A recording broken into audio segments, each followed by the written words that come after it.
Welcome. This is the Scarlet and Rage podcast. I am Michael, the voice of reason. This is my co-host, Jay, the voice of rage. I know you guys, well, there's four of you. I know more of you will be coming in here momentarily. So definitely those of you that are here in the chat or going to be in the chat, please hit that like button. If you have not subscribed, hit that subscribe button. And there's a new button that you can hit for us if you're a big fan and if you're inclined to take like a tiny bit of extra effort. And that's the hype button. I don't really know what it does, but somebody hit the hype button for us. Maybe 2, 3, 4, multiple of you hit the hype button. It's supposed to really help. So if you would hit that like, hit that subscribe if you have not, and somebody hit that hype for us. Want to remind you before we get into the episode today, the message board is going off, the Scarlet and Rage message board. I'm going to get that pulled up here in a minute for you guys to see and for you to have the link.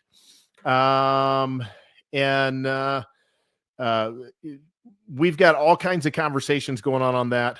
It is a free speech message board. We're not, censoring what topics you talk about. Thus far, everybody's been very, cordial, you could say. But there are, disagreements. There are opposing sides. There's every topic from sports, Ohio State sports, pro sports, politics, religion, you name it. Everything that you're not supposed to talk about. There was an old country music song called Politics, Religion, and Her. Like, talk about everything besides those three: politics, religion, and his ex. Don't talk about those. But you can talk about it on the Scarlet and Rage message board. We're having some questions in the chat about the hype button. I don't know. Hold on. Let me see if I can pull up the stream, and let's see if I can find the hype button real quick. Let's see. Okay.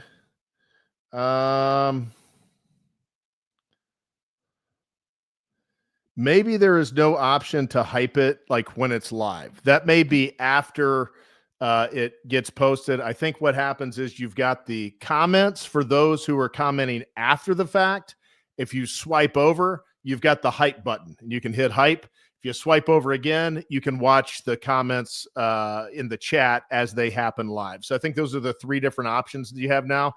So I don't know. Obviously you guys may or may not be able to go back and get it after the fact, but if you think of it, give us that hype. Those of you who are watching after this has already been posted, give us that hype. Jay, let me go ahead and get the message board information up. Please join us. It is free. All you have to do is create a username. There it is, thescarletrage.com. Pretty simple. It's up, it's going, it's rolling, it's growing. Come be a part. As it says at the homepage, join the conversation, whatever you want that conversation to I need to see you be. posting in there, Caroline. That's my challenge to you. Yeah. She does need to be in there. Man, I apologize, everyone. Yeah, we're live on Sundays, but had a date night with the wife last night. So, one of the things I remember More important than this, Jay. What? I said it's more important than this. Yeah, well, one of the things that somebody once said is even after you're married, you can't stop dating your wife. And I've tried to remain I've tried to still go along with that. But that doesn't mean like you have to sacrifice your manhood now. Like I wasn't going to have date night on like a Saturday and conflict with college football. That's just not going to happen. But Right. Date night still did happen. So, had a nice dinner and went to a movie. So it was all good. Awesome. Last thing I'll say here, Jay, preliminary comments. 900 and I think 17 or 18 subscribers. We are knocking on the door of 1,000. Super chats are back up. I guess they're up for the live.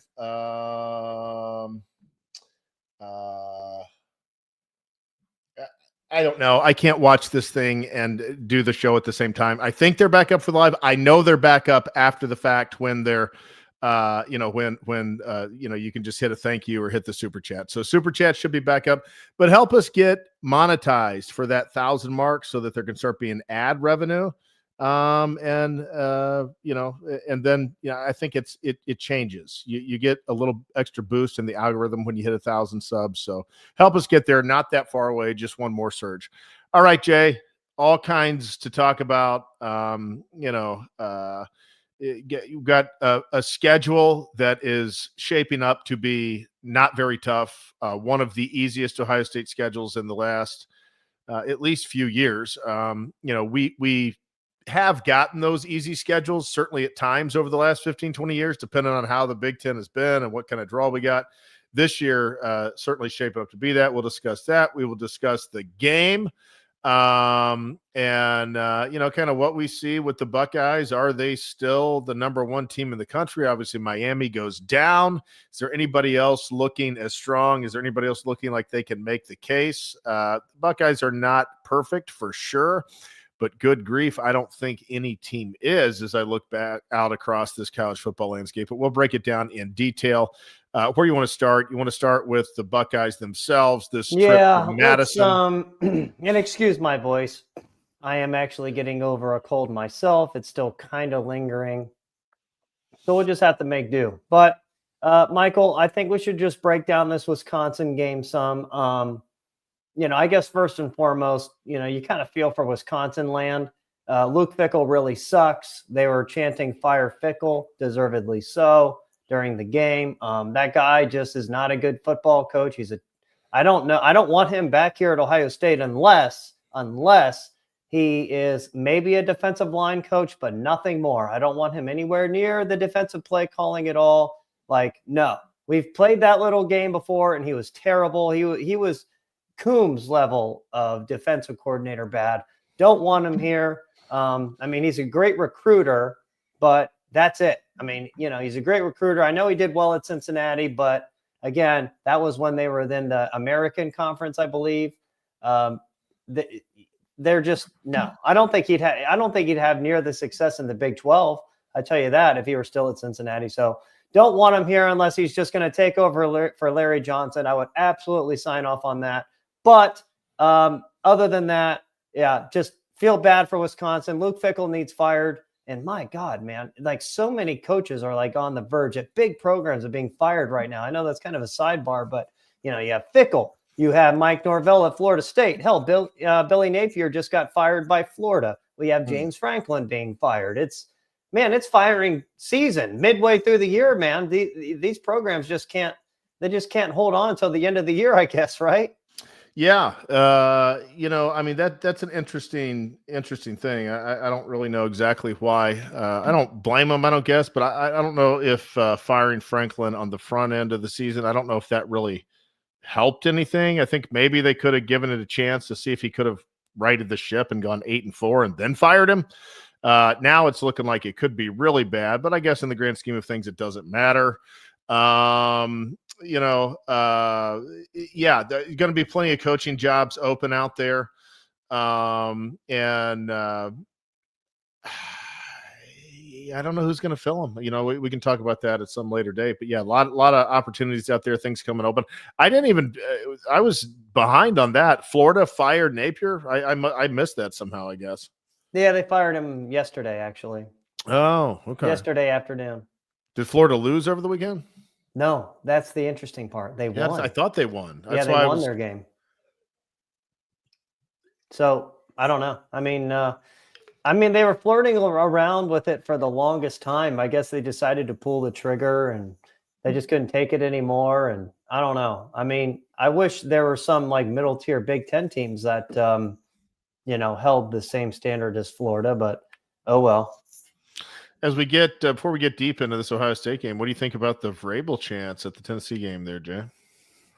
What did they say? What Vrabel chants? I didn't watch the game. I guess it was they were just chanting for Vrabel, maybe? I don't know. Clarify there, Slip and Skippy. What were they doing? Was it just Vrabel? Well, I'd tell you this. If they were chanting that they wanted Vrabel back, I would not take him back. Vrabel deserved to be fired. He was not good.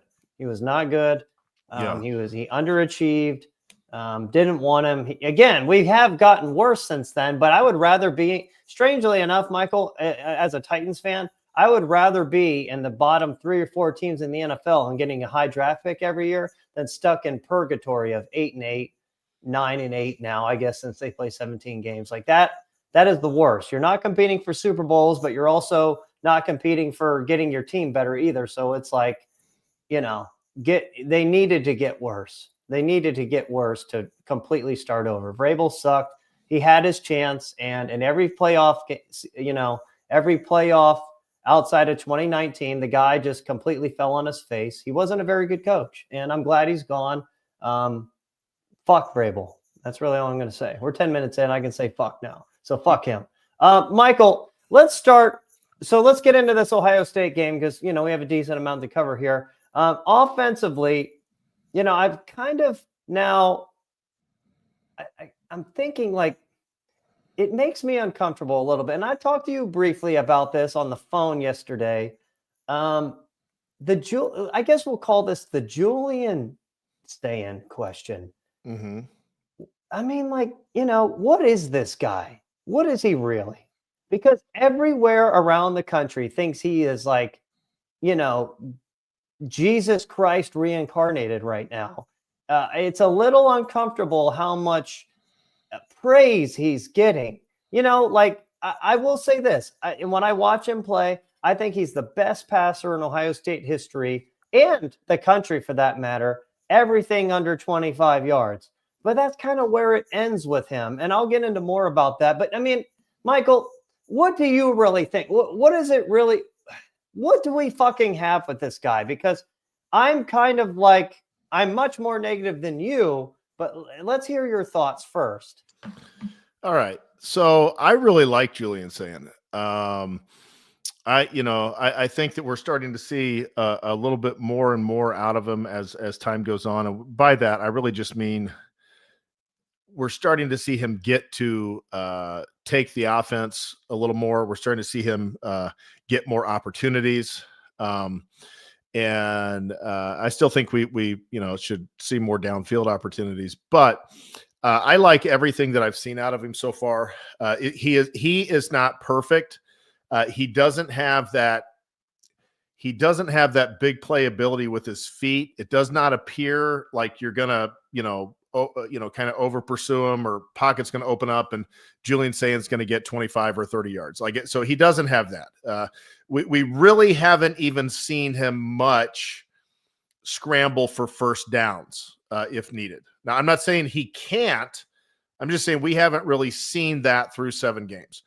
I have seen him move around in the pocket enough that I like his mobility. I do think he is more nimble and athletic than Will Howard as far as like moving side to side, evading pressure this way, evading pressure that way. He's small, not I don't know. It says 6'1", 210 pounds. Maybe he's 6'1". He's probably between 6 foot and 6'1". Not a big quarterback. And it's not like he's 6'1", 225. I think he's about 6'1", 195. That's what he looks like to me.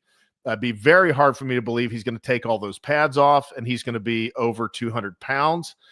So he's not perfect, but he is a excellent processor. You can tell he's got a quick mind. I would venture to say he's probably a high IQ guy. He has got a very quick, fluid release. His accuracy, as you said, at 20 yards and in is stellar. And he has thrown very competent deep balls so far this year, and including, I know you sent me some Michigan fans were dogging on his arm strength. Look, he threw a 44 or 46 yard pass. I can't exactly. I think it was 44 to 46 yard pass to Carnell Tate on the line. That's a good arm. Does he have like a bazooka? No, not at this stage. But, again, Joe Burrow's arm got a lot stronger through the time he was in college. most guys' arms get stronger throughout the time they're in college. I mean, Tom Brady's arm got stronger till he was about 32. I think he's an anomaly in that, but I do think his arm is already good. And I think it has the potential to get stronger. So I think he has everything that you need to be a really good high-level quarterback. He just isn't a guy that has the size or the running, the running ability. That being said, I like his athleticism. I don't necessarily like his ability to take off and get 3 to 5 yards better than Will Howard, but I like his pocket presence and his athleticism within the pocket and kind of getting out of the pocket to extend the play. I like that better than each of our last two quarterbacks. I like it better than Kyle McCord's, and I do like it better than Will Howard's as well. So I don't think he's a zero athletically. It's just we haven't seen that he's going to use his athleticism to pick up first downs or anything like that up to this point. Yeah, I agree on the athleticism part. Now, and I said earlier, Michael, that I think he's the best passer in the country, and I don't think it's really close. Everything 25 yards and in. Best passer in Ohio State history in that regard, and in the country right now. But to add on, he doesn't really make anything happen with his legs. And by the way, he underthrew the fade to Jeremiah Smith that should have been picked off by Ricardo Hallman. He also had another underthrow on another deep throw.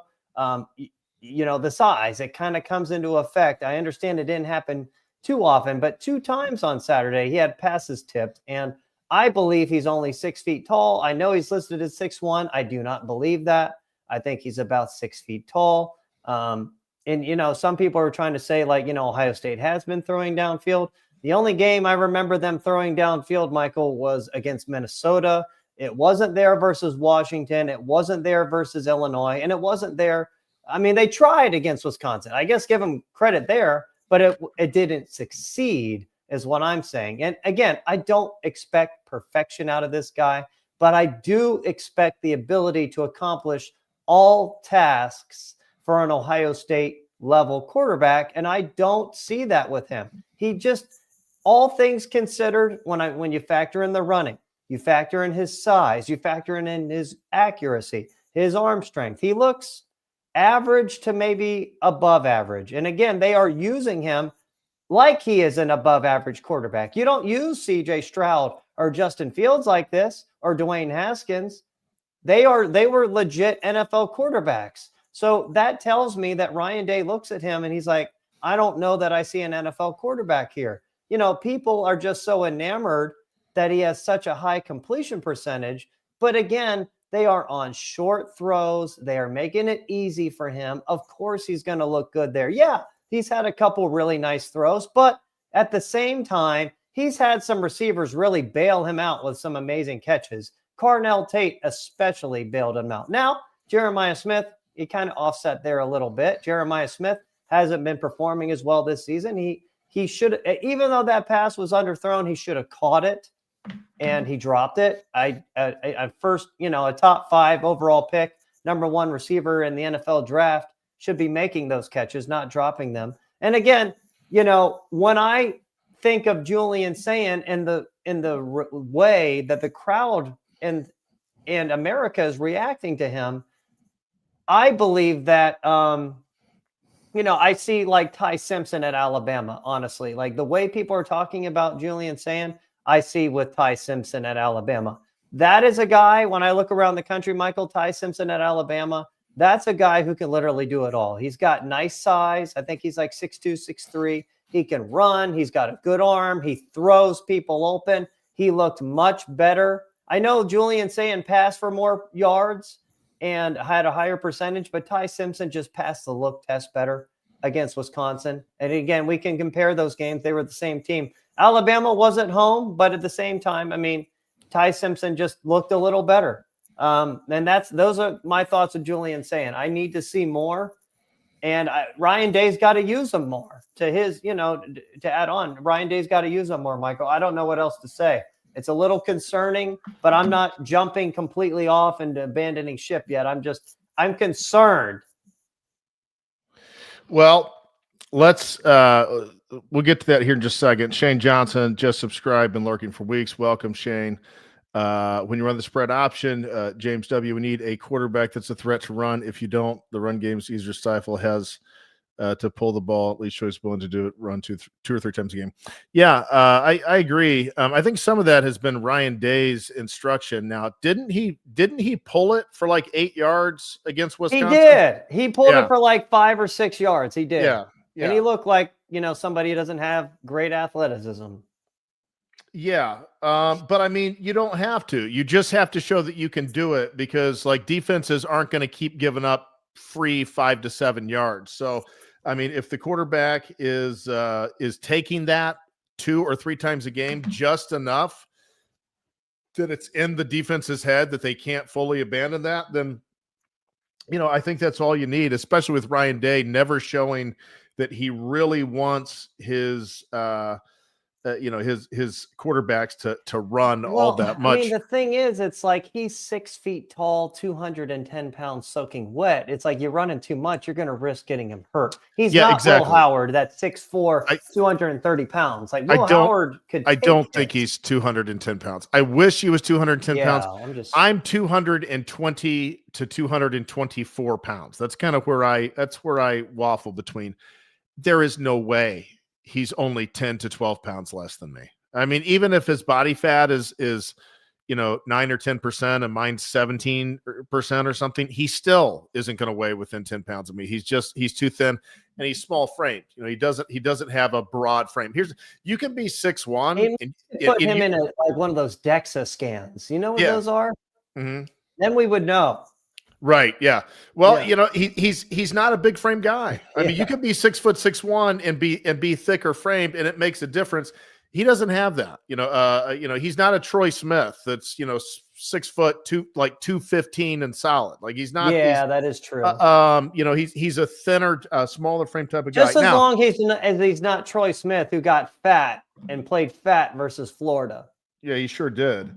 Don't do that. Yeah, he even said it. He just basically got really fat during the awards, circuit for college football, and kind of got full of himself. Rumor has it he had sex with like Anthony Gonzalez's girlfriend. That was a rumor, by the way. Some of the offensive linemen said they were drinking beer and eating, whole pizzas, stuffing them down till early in the morning. Yeah, I'm surprised that Tressel didn't have like a tighter leash on. Dude, I'm not trying to remember that, dude. That was one of the worst days of my life.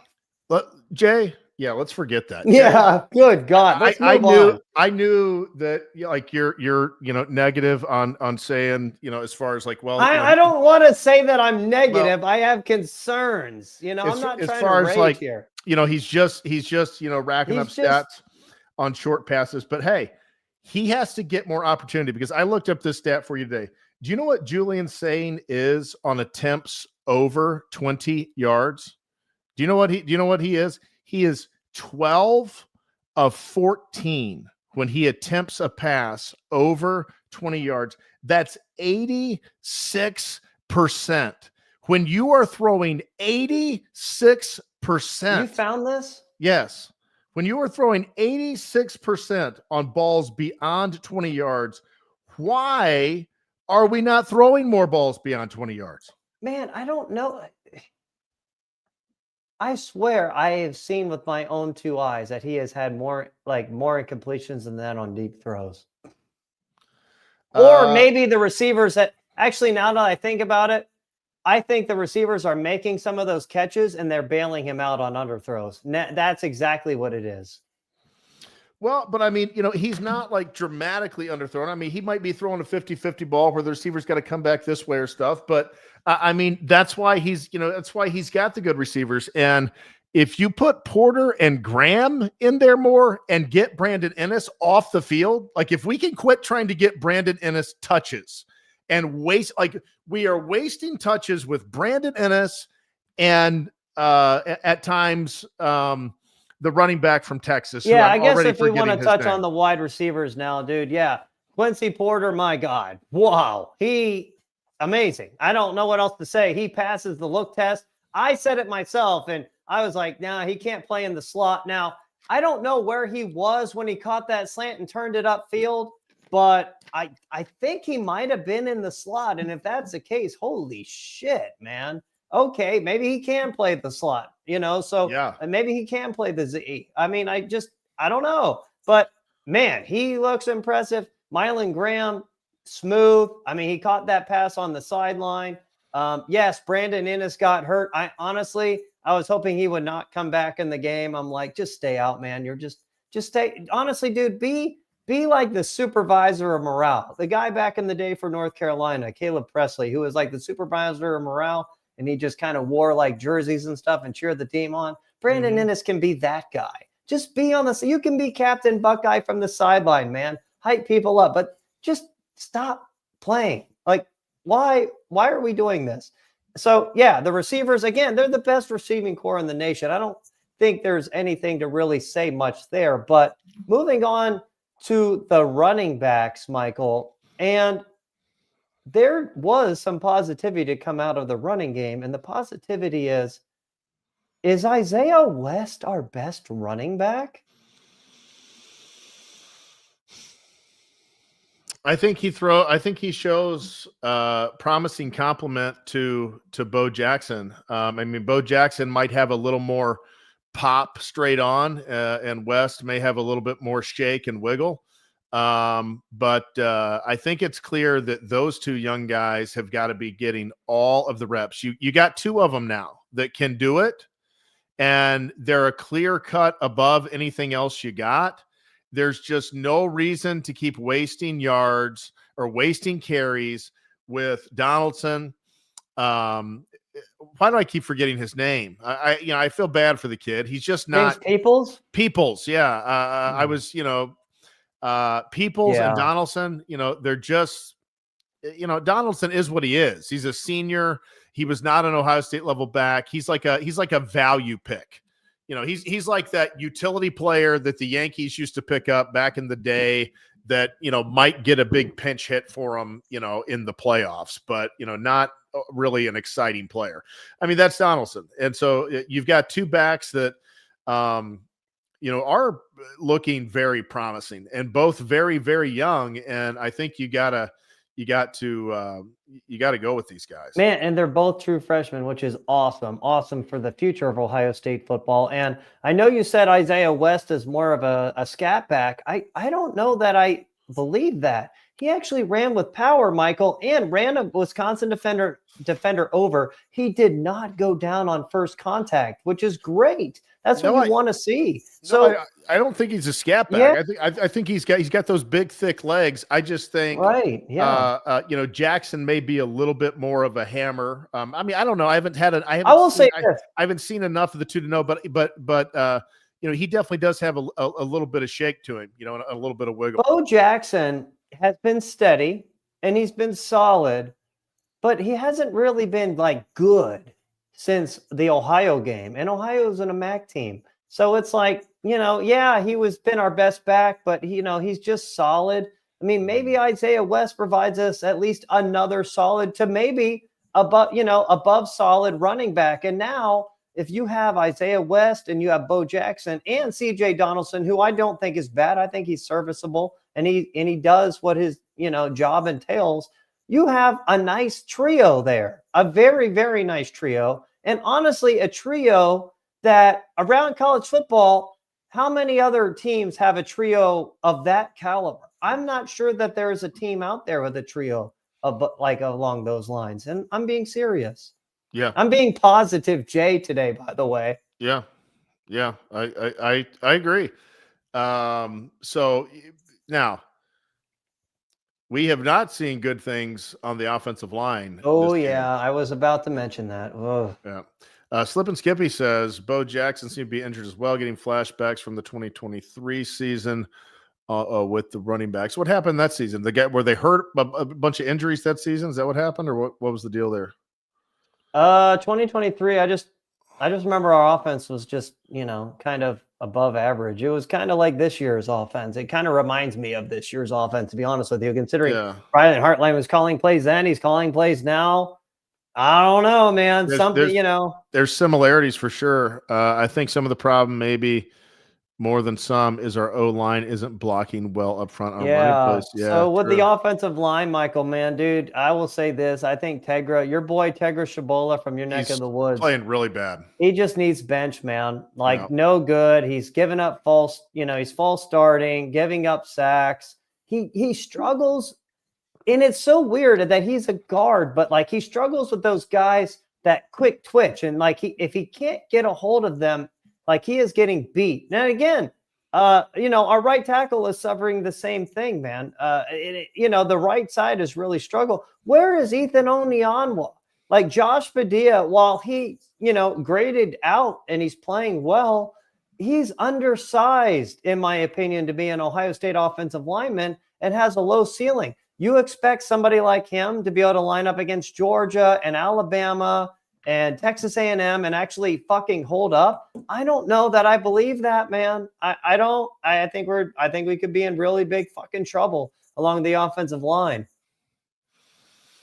Yeah, it has shown some signs of weakness for sure in the run block all season, but really there was a certain stretch there. I believe it was like, I don't know, third quarter. I'm just going off memory, but there was a stretch there that they were pass blocking very poorly too. Sand was like under intense pressure every time he dropped back there for a pretty good stretch. So, that hopefully is something. By the way, who temporary. gave up one of those sacks? Who? James Peoples. Why the fuck is James Peoples in pass protection? Like, he's already small. He can't run. Why is he in the game? Like, he honestly got just fucking manhandled by a linebacker. It looked really bad. Like, put CJ Donaldson in there or Bojack. Somebody who can actually, like, buck with a fucking linebacker, not James Peoples.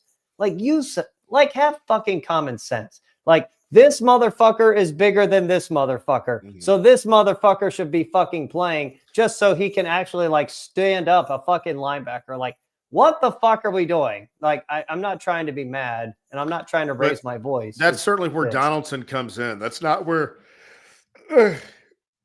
James Peoples needs to be in the game. When you're leaving him to pass pro, he's the smallest guy they have, and from what I've seen, it's not like he's this small guy who's super physical. Like, he's just a small guy. Yeah, and he goes down by shoestring tackles all the time. I've seen him maybe run well once, and that's it, man. But overall with this offense, Michael, I got to be honest, man. I know you're like high on them.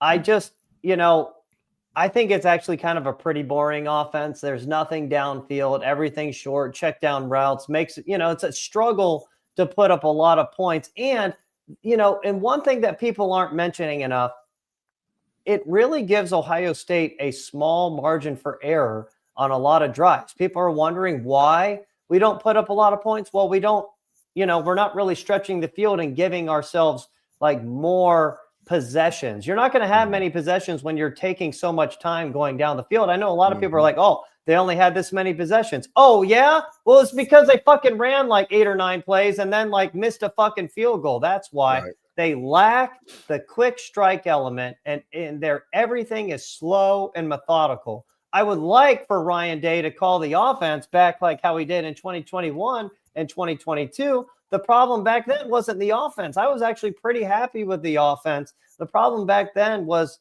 it wasn't the offense, it was the defense. And by the way, Wisconsin, they weren't playing a lot of shell coverage in this game. The downfield throws were there. And then one last thing. Everyone keeps saying that we're like working on things every game and mid-game, like, and it's like, oh, and that explains why we struggled offensively. I'm like, what?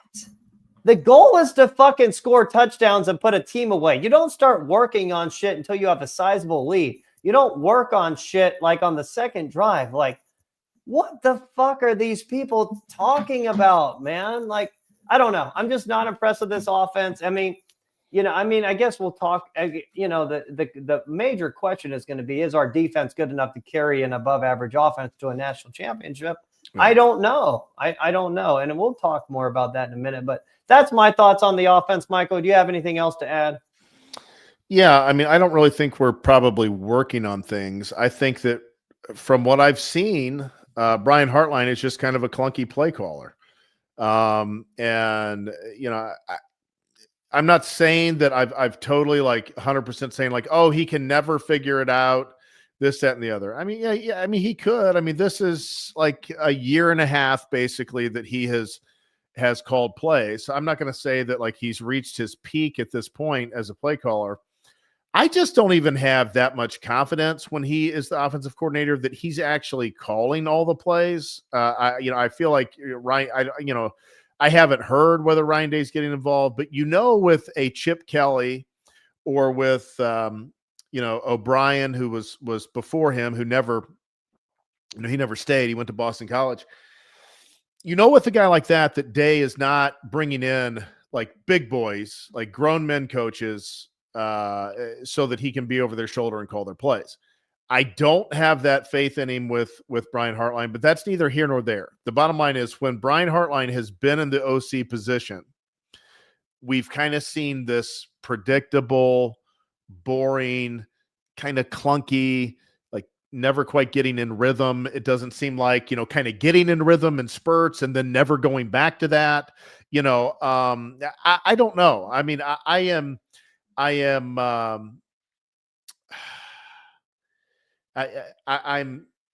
positive on the personnel. I'm more positive on the personnel than you are. But I don't know. I don't know about the play calling, and I don't know about the scheme, and I don't know about the strategy that we're trying to employ this year. Ryan Day, you're an offensive coach. Like, don't don't lick a gift horse in the mouth. Jim Knowles left, and that opened up the door for you to hugely upgrade with Matt Patricia. But you are an offensive coach. Don't put it all over on that side of the ball. Like, if you're trying to play like this time of possession type of thing with these long grinding drives, like, don't do that. Like, we still want to be able to strike quick. We still want to be able to put points on the board, and I know that he wants to do that, but it just seemed like in 2023, he got in this mentality that he had to grind it out and play defense and, make the possessions count and try and outgrind him time of possession wise. And I don't know why that's a big concern with him because, when he finally got away from that, he did that, to some extent for 2 years, 2023 and even 2024, we were kind of having a hard time getting in rhythm throughout a lot of the season, with a few exceptions. They played very well the Oregon game and a few other games. But the difference is, Jay, we don't have Chip Kelly who can say, screw it. We're gonna do it. We're gonna do. Let's do this. Like, what do we have to? We don't have really that. We don't have that wealth of knowledge and experience, in the booth with Brian Hartline. No, and I was wondering something, and we know how conservative Jim Tressel was. I wonder if Brian Hartline kind of is. I don't know. Maybe he's just acting kind of like Tressel. Like, maybe that's in his blood, considering he played under Tressel. I don't know. You would think after playing wide receiver in the NFL, and wide receivers want to throw the ball, and they want deep throws. You think that he would want to do that, but I don't know. He is frustrating the hell out of Jeremiah Smith. I mean, Jeremiah Smith was visibly frustrated when he went out for another 5-yard out. It's like he just caught it, was like, whatever. It was a short side of the field, 5 yards and out of bounds. And you could tell he was just like, and even Gary Danielson said, you've got Jeremiah Smith. He said, why are you not? He said, of course, he's not going to catch everyone. You're not going to connect everyone. But why are you not taking shots downfield with this guy? Like, why? I will say this, and I'm not trying to defend Brian Hartline here, but there was a route at the beginning of the game. I believe the first drive of the game, Jeremiah Smith was streaking in the middle of the field. He had the corner beat, and Sand actually Julian Sand was captain check down and checked it down to, I believe, I don't know, Brandon Ennis or Carnell Smith. Jeremiah Smith was open for a touchdown, by the way. He didn't throw it. He just didn't throw it. If you want me to criticize Saying, that's the one criticism of his quarterback play that I really have, is he does get happy to check down at times. He's a little conservative as far as that goes. I'm close to calling him Captain Checkdown Saying, but again, he eventually did throw deep twice that game. He did, but if he'd get a little more comfortable, and see the field a little more. He's young, but he can rip some of those plays, and that would really elevate. By the way, man, I know this is I wasn't actually wanting to talk about this, but dude, did Gary Danielson, who are the announcers on CBS, man? Were they openly cheering for Wisconsin or what? Like, they were openly cheering for Wisconsin in this game. And dude, I watch every game with a critical eye on Ohio State. Of course I do. But when I hear like announcers on TV that are like getting so excited for Wisconsin, and it's just like, oh, whatever with Ohio State, it's like, it gets annoying after a while, because I feel like this is the first season, Michael, I have really noticed every single broadcast, by the way, NBC, CBS, Fox with Joel Klatt and fucking Gus Johnson openly cheering against us. This is getting ridiculous, honestly, and it's really fucking annoying. Now, I'm not trying to rage right now, but that fucking makes me really angry and disgusted as an Ohio State fan that we are your fucking cash cow. And I'm not asking to be cheered for, but I am asking for some fucking balance. If we didn't fucking exist, the Big Ten wouldn't fucking exist, you motherfuckers. Like, you can go fucking suck cock, all of you. And it's really fucking sad that the most homerish announcers that are out there is fucking Chris Fowler and Kirk Herbstreit with fucking ESPN ABC. What does that fucking say about everyone's thoughts about Ohio State around the country? This is starting to really piss me off. And I didn't even think of it until you just a light came on in my head when you said that. I noticed that during the game. Well, Jay, I didn't mean to set you off because, honestly, I was listening to my headphones throughout much of the game, and I really didn't hear much of the commentary. Like, I was listening to one thing in my ears, and I was watching the game with my eyes. And I just so happened to hear Gary Danielson make that comment about, why you're not taking shots with Jeremiah Smith, but I heard very little of it. So, and I will say this: don't turn on Paul Keels either, because Paul Keels is worse than them, because Paul Keels tries to act like an Ohio State fan when he actually couldn't care less. So at least these people don't try and pretend they're Ohio State fans. I just want balance from a national broadcast.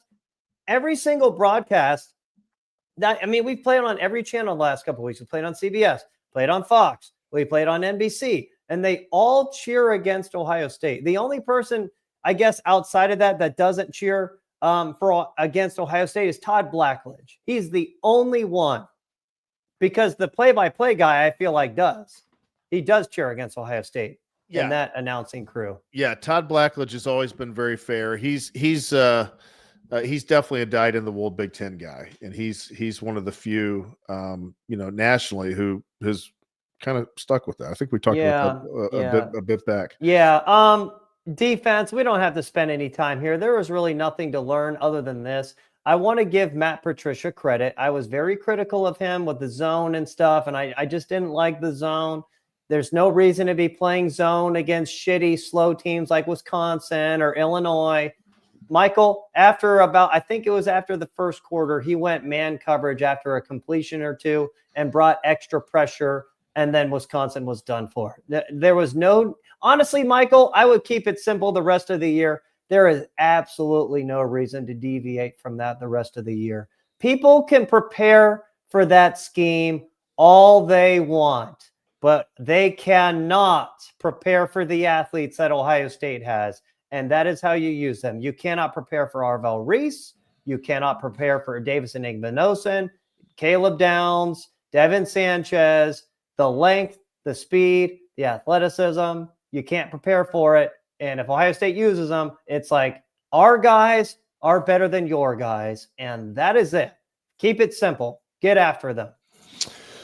Yeah, absolutely. Let's go through a few of these comments here, Jay. Slip and Skippy.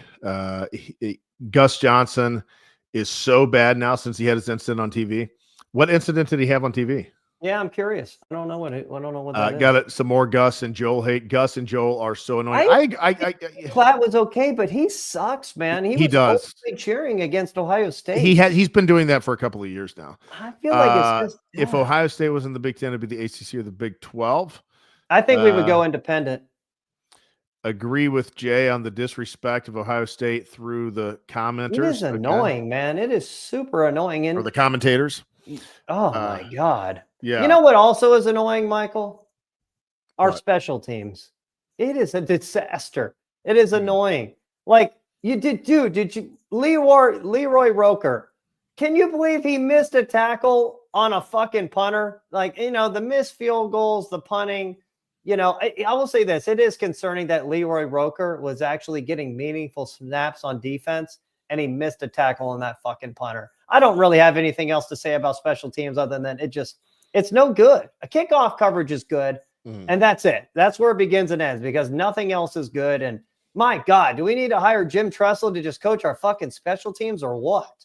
Yeah, we had a missed field goal there as well on the special teams. That's right. We did miss them. Yep. That's right. That's what I'm saying. We missed a fucking field. I forgot. But yeah, we did miss a field goal. And that's what I'm talking about, margin of error. You march down the field in like 8, 9, 10 plays and you miss a field goal, you're not going to get any points. And it's like, that goes back to the offense too. When you're getting to 34 points, but it takes you until about 5.5 minutes left in the entire game to get to 34 points against Wisconsin, that's what's concerning to me. You should be at 34 points about 5 minutes left in the third quarter, not 5 minutes left in the fourth quarter.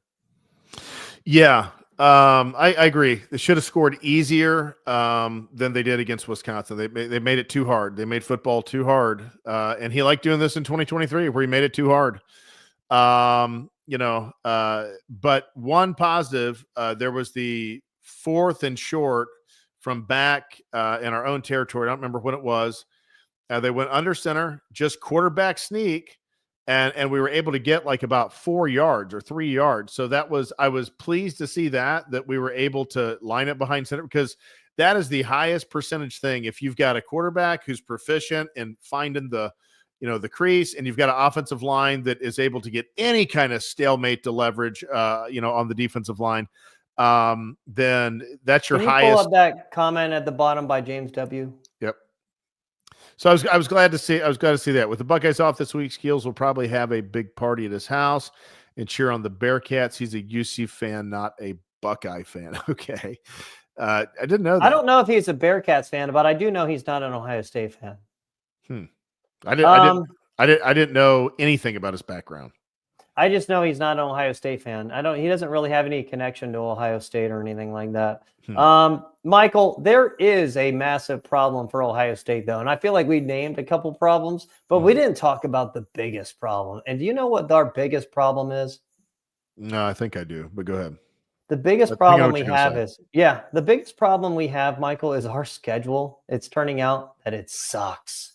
Yeah. And I think, honestly, dude, overall, I'm starting to wonder if the Big Ten kind of sucks too, because across the conference, there is a lack of athletes and a lack of speed. Now, I know we can say that most years, but I feel like, maybe the last couple of years we kind of adjusted, but this year I think it's kind of back to the status quo.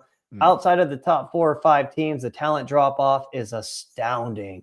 Don't believe me? Northwestern is 3-1 in this conference, and they lost to fucking Tulane. Northwestern should never be 3-1 in the Big Ten. And then along with our schedule, Texas is looking extremely overrated. And Michael, and again, back to the offense, week after week, I see teams really getting after their defense, while Ohio State only generated a little above 200 yards against them. Statistically, we should have lost that game. You look at that statistically, and people would think like Texas won. Without looking at the scoreboard, you would say, oh, Texas won. Well, why is all of this important, Michael? Well, we just aren't going to be thoroughly prepared to play against the bigger, better teams in the SEC and around the country with such a soft schedule. At least last season, we played Oregon, who gave us a real look and reset of what we were doing on defense. We don't play a team like that in the regular season, Michael. Reading some other message boards, and one message board I read, they said, and they made claim, and I believe them, that the ACC has better athletes than the Big Ten. And I agree. The ACC, for all its faults, plays a faster game than most Big Ten teams. And I think the ACC is a much better conference than it has been in past seasons. I'm not saying it's better than the Big Ten, but they're more athletic and have more speed. Yeah. I mean, for sure, it is. Michigan is still not what I would say a solid top 15 team. And Penn State is well below typically where they fall. And then Luke Fickell has destroyed Wisconsin. So the Big Ten does need both Michigan and Penn State to be, top 15 teams. And neither of those are the case this year. And then the Big Ten needs the Wisconsins of the world to be a steady diet of top 20.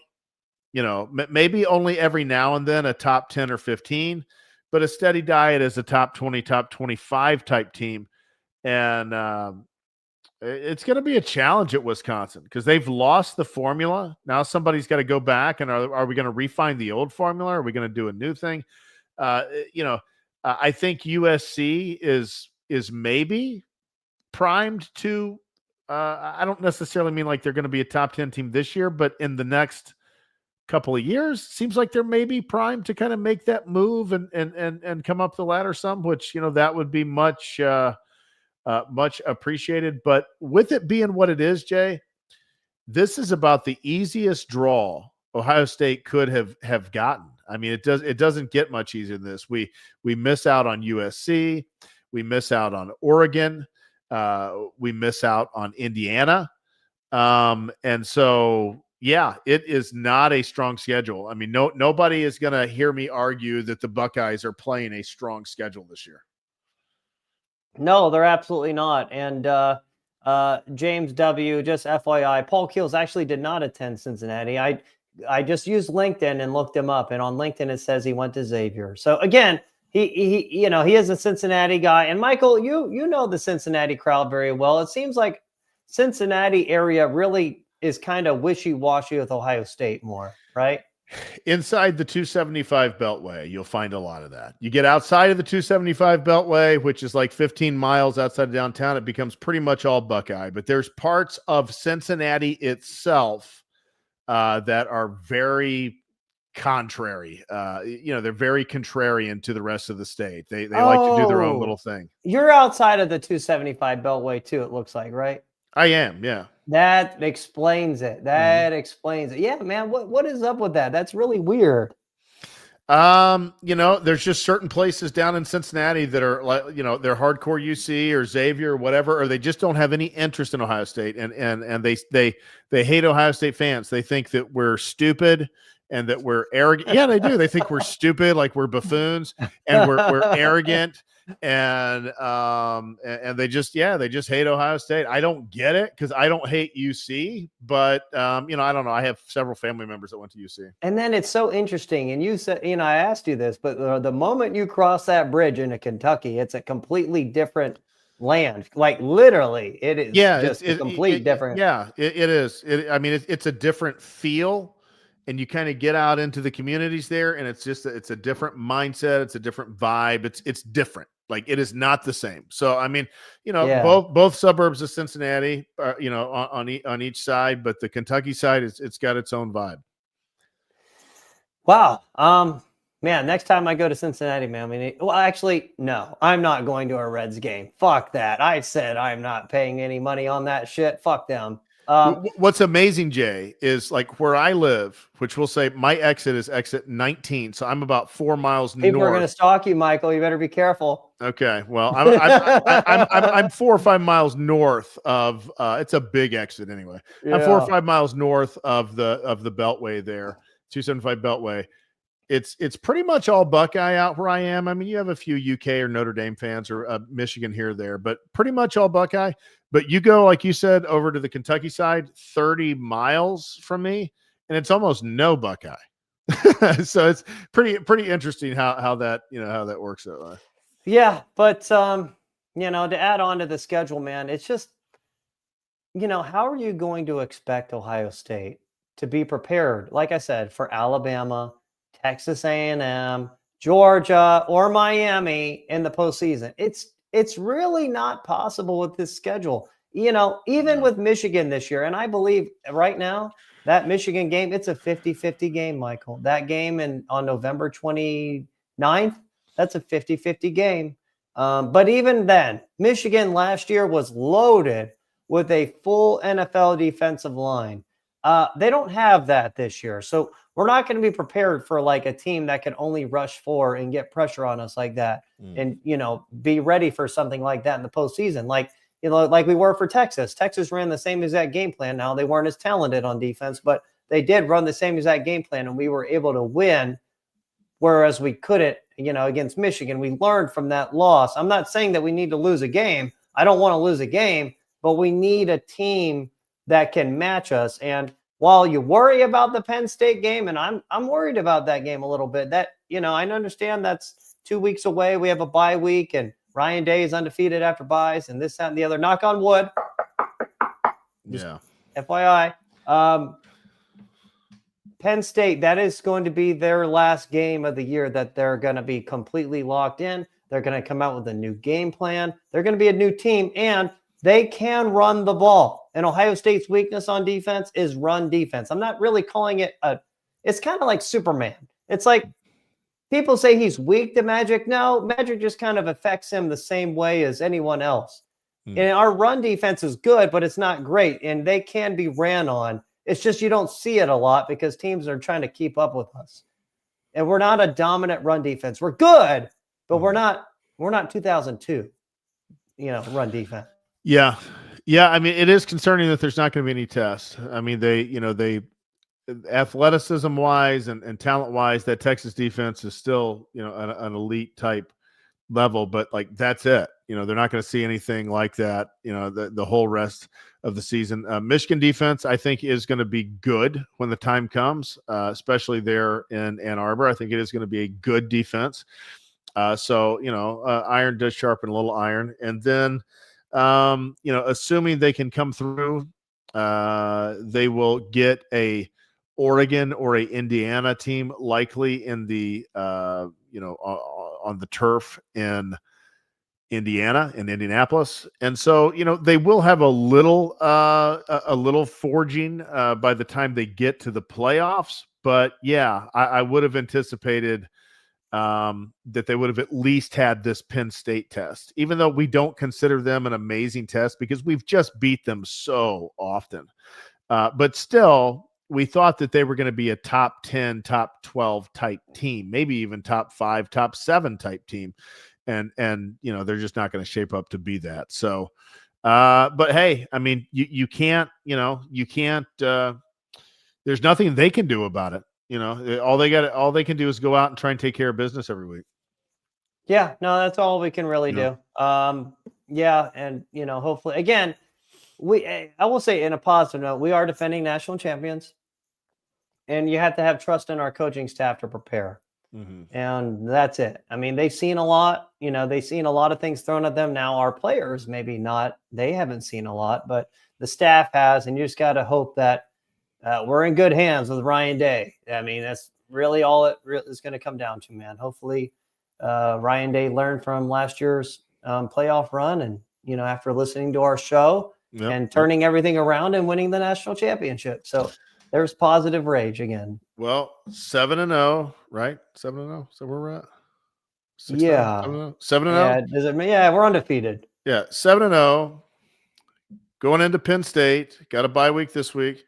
Things are good. Things are good. And just enjoy it week by week and see where it goes. Because Jay, I mean, obviously they could like lay an egg somewhere and end up not winning the national championship. Of course, that can happen.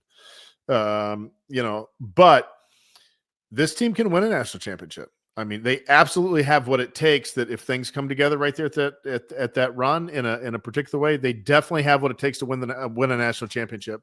And I think is about as good as any team that I'm seeing. I mean, Miami. Georgia is a fraud. Mark it down. I don't right know now. that Georgia's a fraud. Georgia man. is a fraud. They're a fraud. We destroy Georgia. We beat Georgia badly. Give me Georgia in the playoffs, please. Trust me, I would like to play them, but I am scared to death that we would fall to 0-3. Don't be scared of this Georgia team. You're scared of a reputation. Their quarterback, they would salivate at the mouth to have Julian Sayin based upon what they've got in Stockton Gunner Stockton. Gunner Stockton. He's got a good arm, man. He's got a good arm. I've at least seen it, and he can run.